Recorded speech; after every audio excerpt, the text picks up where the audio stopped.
Hello, good morning mga ka-farmers. Ito ngayon si Andoy, the garden man, dito sa kondo ng kanyang anak.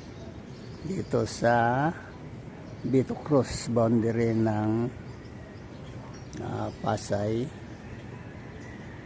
at saka Manila. Ayun, nakikita niyo ang sitwasyon dito ngayon. Ayan, yan na lang yung mga natira na bahay na hindi ginawang kondominium. Ayan. Kaunti na lang. Ayan. Ayan, paikot yan. Puro na mga kondominium. So, siguro pag ibininta yung mga bahay na yan, eh lahat dito kondominium na. Ayan o. Ayan, nandito kami sa 8th floor. At makikita nyo yung mga condominium na mga taas na building dun sa ano. Ayan. At yun, kung makikita nyo yung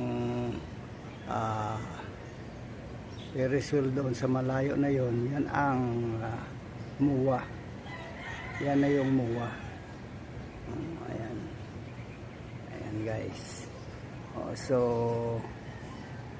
itong mga bahay na titira, ewan ko, baka balang araw ito ibibenta rin, gagawin ng mga kondominium kasi sila na lang ang natitira dyan, ilan na lang.